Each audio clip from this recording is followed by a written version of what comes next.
Juan Mendez Scott's Mystery Magazine.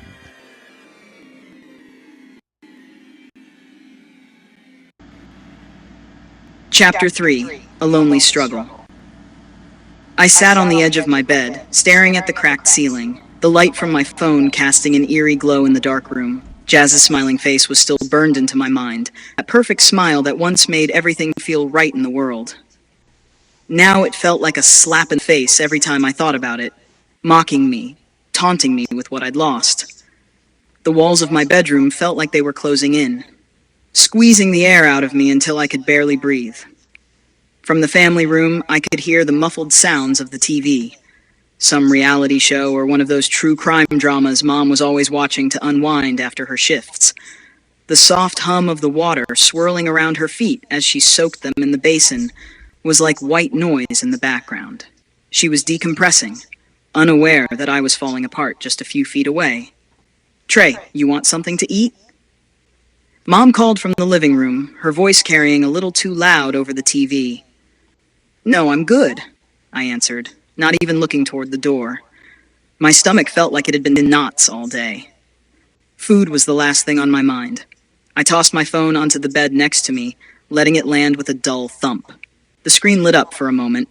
Jazz's YouTube page still open, the title of her latest video glaring back at me like a cruel joke. How to smile through anything. I couldn't help but laugh, but it wasn't the kind of laugh that came from anything funny. It was bitter, twisted, the sound of someone who had lost more than just a girl. I'd lost myself. My room felt like a prison cell. The posters on the wall, basketball players, rappers I used to idolize, seemed stupid now, like they belonged to a kid I didn't even recognize anymore. The world outside was moving on, spinning forward, but I was stuck here, drowning in my own mess. The breakup wasn't just some bump in the road. It was like the river down at Piney Point. Calm on the surface, but underneath was a force so strong, so relentless, it could drag you under without a second thought. That's what this was. What Jazz had done to me. She'd stirred up the current inside me, and now I was being pulled down further and further into the depths. I couldn't get her out of my head. The way she looked at me that last time, like she didn't even recognize me anymore. Like I was some stranger who had walked into her life and wrecked everything. I squeezed my eyes shut, trying to block it out, but the image of her crying on the other end of the phone haunted me. I couldn't shake it. And then there was that last thing she said. "I just want to be friends." Friends? That word was like a slap in the face. Friends didn't leave you like that. Friends didn't make you feel like you were drowning in your own skin. I grabbed the pillow from behind me and threw it across the room, watching it hit the wall and fall to the floor with a soft thud. It didn't help. Nothing did. The sound of my mom's laughter drifted in from the other room, a warm, easy sound that felt miles away from what was happening in my head. She had no idea. No idea that her son was spiraling, losing his grip.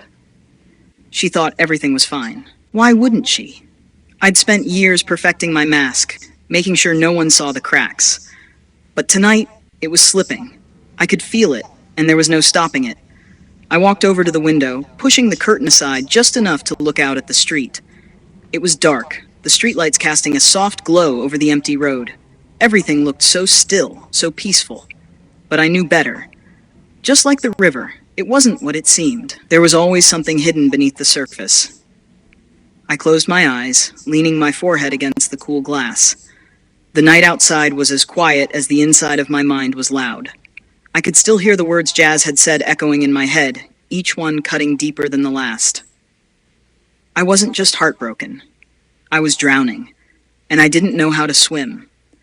But even as I felt myself slipping further into the darkness, there was a small part of me that clung to something. Something that kept me from sinking completely. And maybe, just maybe, that was the worst part of it all.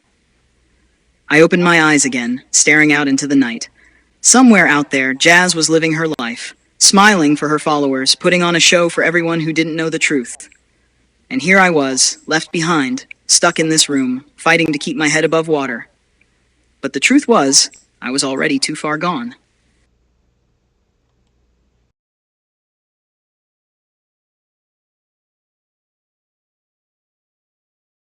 On the next episode of Juan Mendez Scott's Mystery Magazine. Chapter 4. The Drive.